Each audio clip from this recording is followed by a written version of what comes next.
Shalom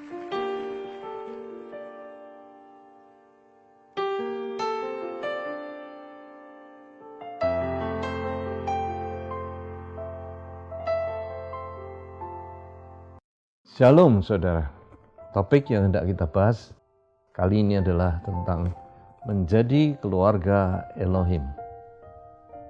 Ketika Tuhan Yesus turun ke dunia, sesudah usianya mencapai 30 tahun, ia mulai menjalankan tugas Bapaknya dalam rangka membangun kerajaan Allah. Dia memulai dengan memberi diri dibaptis di Sungai Yordan, Roh Kudus turun menyertainya, dan Allah Bapa membuat kesaksian, inilah anakku yang kepadanya aku berkenan. Dan sejak itu Tuhan Yesus mulai mengumpulkan murid-murid. Dalam rangka membangun kerajaan Allah, dia membentuk suatu kerajaan dahulu yang disebut kerajaan surga. Apa beda kerajaan surga dan kerajaan Allah?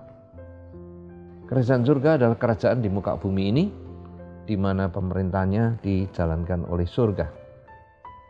Dan nanti sesudah Tuhan Yesus menaklukkan seluruh kuasa yang ada di muka bumi ini, dan semua penguasa-penguasa yang lain juga ditundukkan di bawah kakinya oleh Allah Bapa.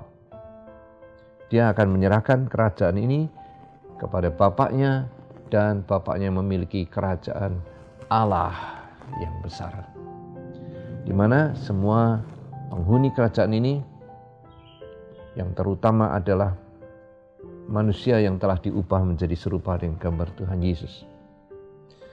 Tuhan memulai itu dengan cara membangun murid. Dia tidak segera membangun gereja atau gedung gereja atau sistem gereja. Yang dia bangun adalah murid. Dia kumpulkan banyak orang yang mau mendengar dia, lalu dia pilih 12 murid di antara mereka. Itu yang diajaknya pergi bersama-sama pagi, siang, sore menyertai Tuhan. Tuhan bicara pada mereka, Tuhan mentransfer dirinya ke dalam diri mereka melalui dialog dan hidup yang bersama-sama dengan murid-murid itu pagi, siang, sore, sampai malam. Nah, ketika banyak orang Yahudi juga mulai tertarik, Tuhan berkata kepada orang-orang Yahudi ini di dalam Yohanes 8 ayat 31. Lalu katanya kepada orang Yahudi yang telah percaya kepadanya, jikalau kamu tetap dalam firman-Ku, kamu benar-benar murid-Ku, dan kamu akan mengetahui kebenaran, dan kebenaran itu akan memerdekakan kamu. Jadi yang dipentingkan Tuhan Yesus adalah mengumpulkan murid, membangun sistem pemuridan. Tuhan pernah berkata kepada saya begini, Andreas, aku turun ke dunia, aku tidak membangun sistem gereja, tapi membangun sistem pemuridan. Andai kata aku harus membangun sebuah gereja, dalam waktu 3 tahun setengah pelayananku di muka bumi, aku tentu bisa membuat sebuah gereja dengan jumlah jemaat 1 juta orang, karena aku Allah. Tapi aku tidak lakukan itu. Baliknya aku membangun murid-murid. Mengapa? Karena yang kupentingkan adalah transfer diriku ke dalam diri mereka. Sehingga ketika murid-murid itu aku tinggalkan, mereka akan bertindak seperti aku, mewakili aku. Dan bagaimana menjadi murid Tuhan Yesus? Jikalau kamu tetap dalam firman-Ku, kamu benar-benar murid-Ku. Dan itu akan membuat kamu mengetahui kebenaran, dan kebenaran demi kebenaran akan memerdekakan kamu. Orang-orang Yahudi tidak mengerti apa artinya dimerdekakan. Kami ini turunan Abraham, bukan bangsa budak. Bukan masalah perbudakan secara fisik, secara daging, secara turunan, secara tata cara kehidupan. Yang Tuhan maksudnya adalah perbudakan di bawah kutuk. Sejak Adam dan Hawa berbuat dosa, bumi terkutuk dan manusia juga terkena kutuk. Kutuk-kutuk yang menimpa manusia ini begitu banyaknya, sehingga manusia tidak lagi menjadi seperti semula.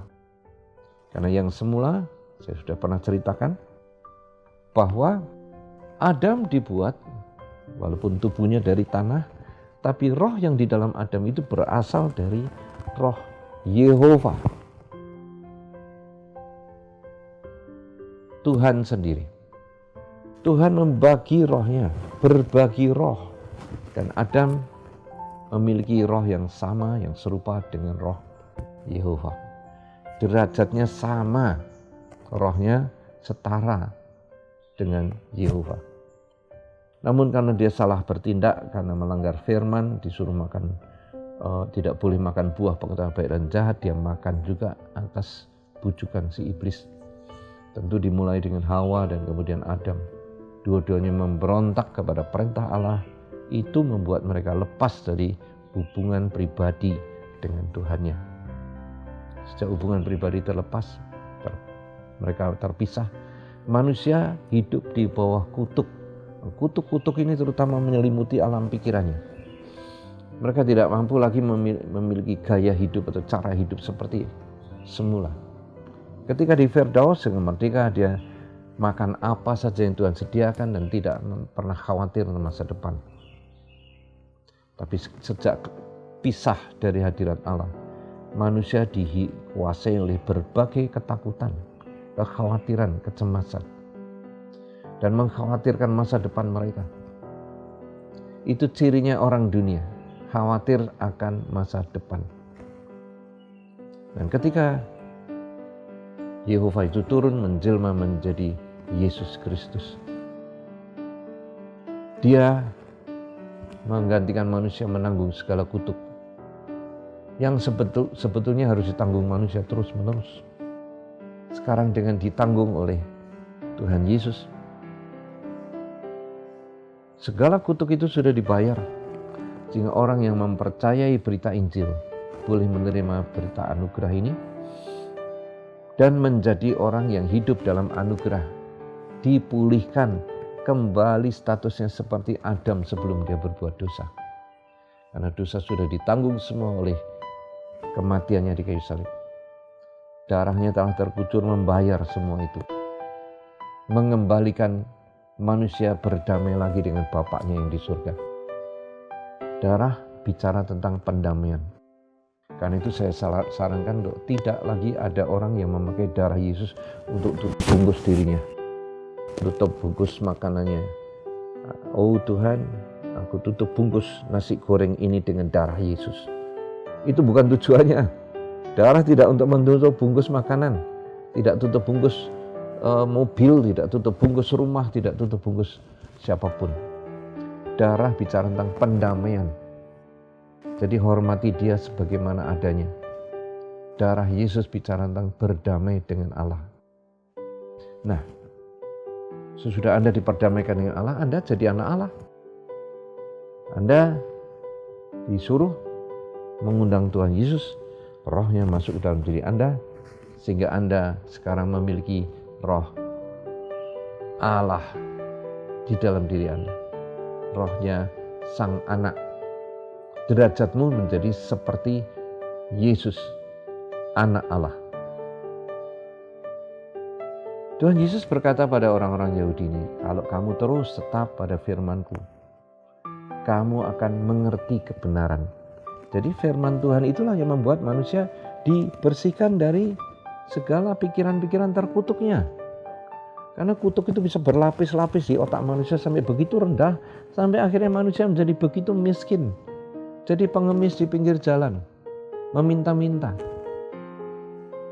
Begitu hinanya manusia itu, gara-gara dikurung oleh kutuk. Tapi kalau kutuk ini dibuang, dibukakan, dilepaskan melalui mengetahui kebenaran-kebenarannya, dan mau balik kembali mempercayai kebenaran yang ditawarkan Allah kepada kita, manusia itu terbebas dari segala kutuk, sehingga dia hidup kembali menjadi anaknya Allah yang bebas dari segala kutuk, sehingga tidak perlu meminta-minta, tidak perlu kekurangan, Kenapa? Karena kelasnya dinaikkan. Bukan level pengemis lagi, bukan level peminta-minta, bukan level orang yang berharap-harap dan tidak mendapatkan, tapi pindah jadi ahli waris kerajaan surga. Apa yang bapakmu punya itu punyamu. Tuhan berkali-kali berkata demikian. Banyak orang Kristen memberi diri dibaptis di gereja, tapi tidak diisi dengan kebenaran yang sesungguhnya. Terutama hamba-hamba Tuhan masih selalu mengucapkan kata-kata kemiskinan. Mari kita datang kepada Bapa kita yang di surga, di dalam rasa takut dan gentar, dan mengakui segala dosa-dosa kita. Mari kita merendahkan diri di hadapan Allah. Oh Allah kami, yang kami kenal di dalam nama Tuhan Yesus Kristus, ampunilah dosa-dosa kami. Kami sungguh tak layak. Kami sungguh adalah cacing dan tanah liat. Sungguh kami makhluk yang tak berguna.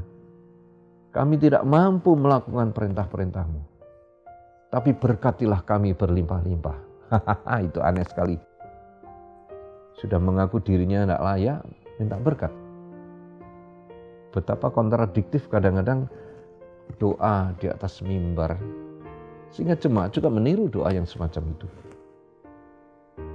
Sekali percaya Tuhan Yesus menebus dosa Anda, kutuk Anda juga dibayar di kayu salib. Anda menjadi orang merdeka. Itulah kebenarannya.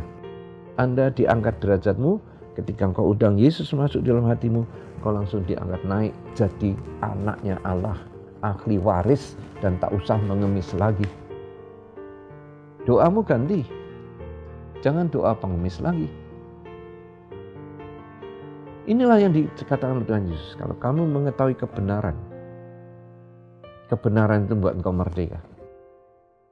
Level by level, tingkat demi tingkat, Anda dimerdekakan dari kebodohan, dari kutuk, dari ketidakpengertian, masuk dalam pengertian tentang kebenaran. Yang benarnya itu Anda sebenarnya dari dulu tetap rohmu itu roh Allah, hanya karena keturunan Adam Anda berada di daerah kutuk dan alam pikiranmu juga ditutup oleh kutuk. Itulah kenyataannya, itulah kebenarannya. Dan Tuhan Yesus telah turun menanggung segala kutuk umat manusia supaya yang percaya boleh keluar dari kutuk itu. Pikiran-pikiran terkutuk begitu banyak. Berpikir bahwa Anda selalu terancam, berpikir bahwa setan itu begitu jahat sehingga Anda selalu disiksa oleh setan. Itu pikiran terkutuk. Dengan mengetahui kebenaran demi kebenaran, lama-lama Anda akan merdeka. Yang dulunya takut setan, justru berubah, tidak pernah takut setan, bahkan setan yang takut Anda. Perhatikan progres yang dialami oleh murid-murid Tuhan. Pada suatu hari, Tuhan Yesus berkata kepada murid-muridnya di dalam Yohanes 15 ayat 15. Bunyinya begini. Aku tidak menyebut kamu lagi hamba, sebab hamba tidak tahu apa yang diperbuat oleh tuannya. Tetapi aku menyebut kamu sahabat, karena aku telah memberitahukan kepada kamu segala sesuatu yang telah kudengar dari Bapakku. Apa bedanya hamba dan sahabat? Hamba adalah orang asing yang masuk dalam sebuah rumah, diterima, dan ada persetujuan yang mau bekerja di bidang ini, dan nanti digaji oleh sang tuan. Hamba hanya menerima perintah-perintah untuk dilakukan. Tapi jarang seorang hamba diajak duduk bersama-sama oleh tuannya, lalu diberi kesempatan mendengar rencana-rencana yang akan dilakukan oleh sang tuan. Hamba tidak punya hak untuk mengetahui rencana tuannya. Bahwa tuannya nanti akan pergi berkeliling Indonesia atau pergi ke luar negeri. Barangkali mereka boleh tahu. Tapi detail pekerjaan apa yang akan dilakukan oleh tuannya, dia tidak perlu tahu. Tidak boleh tahu. Tidak berhak tahu. Kenapa Tuhan Yesus menyebut muridnya sahabat? Karena sekarang Tuhan mau memberitahukan segala isi hatinya kepada murid-muridnya. Karena mereka boleh tahu segala rahasia Allah. Segala rahasia alam pikirannya, rencananya, programnya. Bagaimana murid-murid bisa mengetahui semua itu? Melalui satu hal. Bercakap-cakap dengan Tuhannya. Saudara, menjadi orang percaya itu tidak hanya jadi hamba. Awalnya jadi hamba, tapi kalau Anda mulai mengerti kebenaran demi kebenaran, Anda dimerdekakan dari level seorang hamba, dinaikkan jadi sahabat. Boleh mengetahui rencana dan rahasia hati sang sahabat, sang Tuan. Sehingga Tuhan tidak lagi memanggil dia hamba. Kamu sahabatku. Dia mau curahkan hatinya, isi hatinya. Dia mau curhat kepada sahabatnya. Ketika Tuhan Yesus berdoa di Getsemani, dia menghadapi masalah yang besar yang segera akan terjadi, dan dia tahu itu akan terjadi. Dia akan dianiaya, disiksa, dan kemudian digantung di kayu salib. Penderitaan yang luar biasa. Dia sudah tahu itu akan terjadi. Itu sebabnya dia bergumul sampai keringatnya bercampur darah keluar di Getsemani. Saat-saat seperti itu dia membutuhkan seorang sahabat. Dia pergi kepada murid-muridnya. Dia kecewa melihat murid-muridnya tertidur. Sampai dia berkata, "Hei, bisakah kamu bertahan 1 jam saja bersama aku? Ini adalah waktu yang sangat penting, di mana aku membutuhkan sahabat untuk mendampingi aku. Aku ingin kau bangun bersama aku berdoa." Murid bangun dan gosok matanya, dan ketika Tuhan Yesus balik berdoa, mereka tidur lagi. Ini sahabat yang mengecewakan. Tapi betapa Tuhan menyatakan, aku perlu seorang sahabat. Aku perlu sahabat-sahabat. Dan itu yang Tuhan juga katakan kepada Anda semua. Hai orang-orang percaya, aku ingin persahabatan dengan engkau. Kalau Anda mengerti hal ini, kerinduan Tuhan seperti ini, jadikan dirimu sahabat dia dengan cara membuka hati, mendengar dia bicara di hatimu. Sahabat mesti berbicara, tidak bisa tidak. Ini juga kuncinya kalau Anda membaca Matius 7 ayat 21, Tuhan berkata apa? Sesungguhnya pada akhir zaman, pada hari-hari terakhir nanti, banyak orang datang kepadaku dan berkata, Tuhan, Tuhan, bukankah aku yang melakukan pekerjaan-pekerjaan yang luar biasa? Aku sembuhkan orang sakit, orang buta celik, orang timpang berjalan, setan-setan aku usir, orang sakit disembuhkan. Dan Tuhan berkata apa?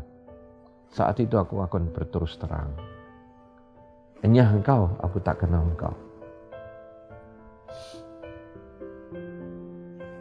Kenapa? Nanti banyak orang Kristen juga akan kecewa. Banyak hamba-hamba Tuhan akan kecewa.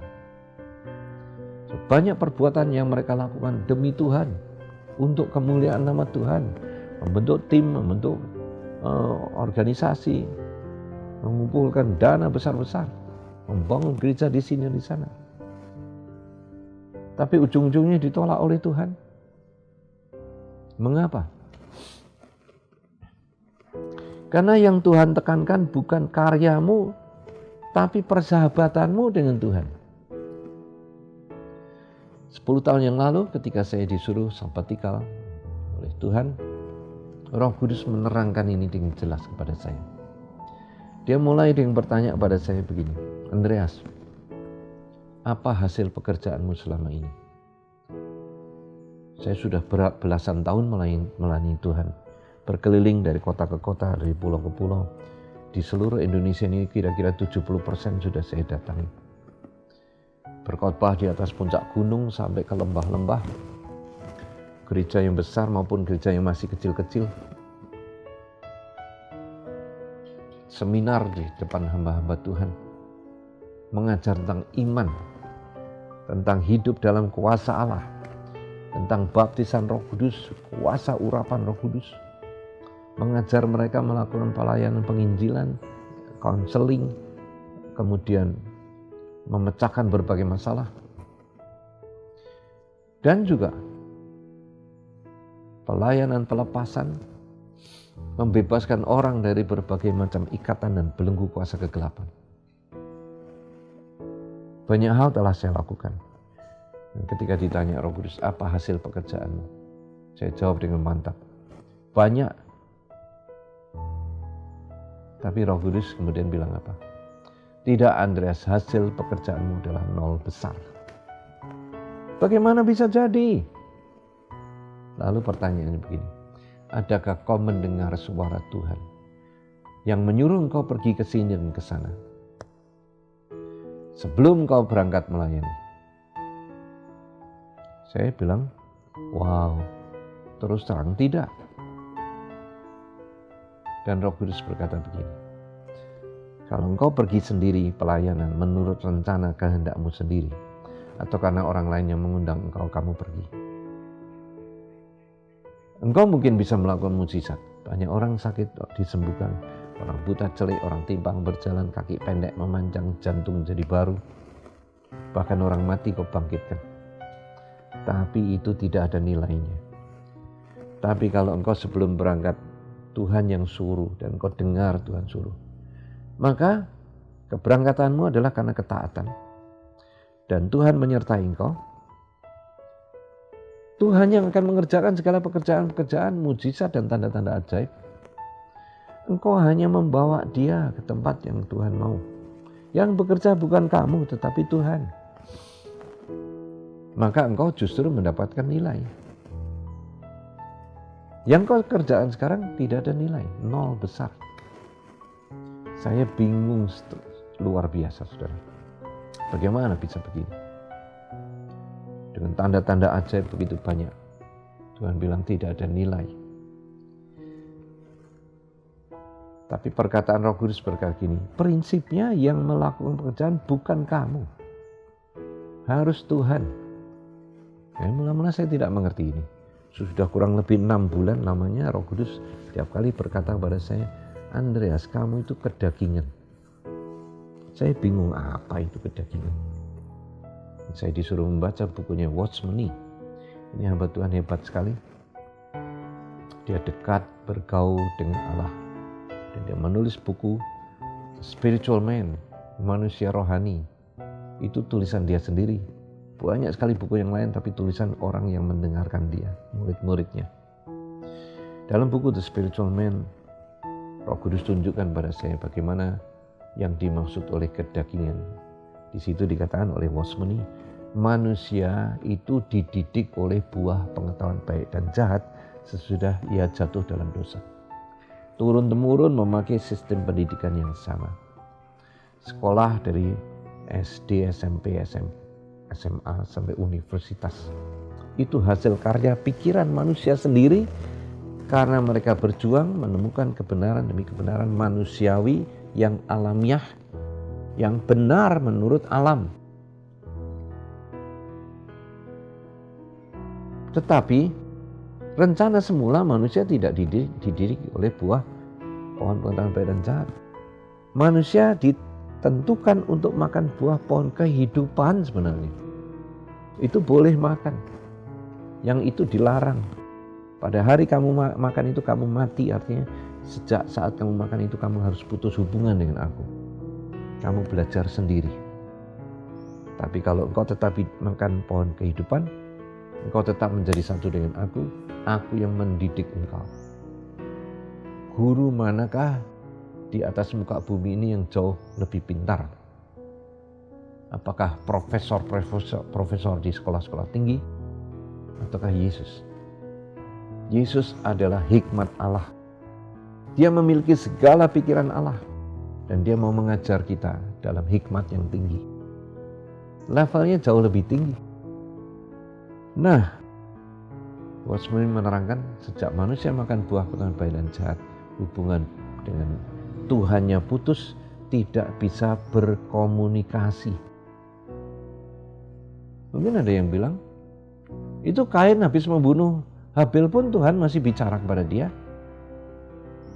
Ya, bicara hanya untuk menegur. Hanya untuk menyatakan kamu tuh salah. Darah adikmu berseru-seru menuntut pembalasan atas kamu. Bicara yang macam begitu itu bukan pergaulan, itu teguran saja. Yang dikehendaki Allah adalah mendengar suara Tuhan. Contoh seperti Henokh. Henokh itu berjalan dengan Tuhan, bergaul dengan Tuhan, bercakap-cakap, bersahabat. Itu sebabnya Henokh tidak sempat mati. Dia diajak naik ke surga, diubahkan hidup-hidup. Yang menjadi sahabat Allah boleh mengalami saat di mana dia bisa diubah dari bumi dipindahkan ke surga, bertubuh-tubuh kebangkitan atau tubuh yang baru. Baik, kita akan lanjutkan session ini dengan session yang berikut. Tuhan Yesus memberkati.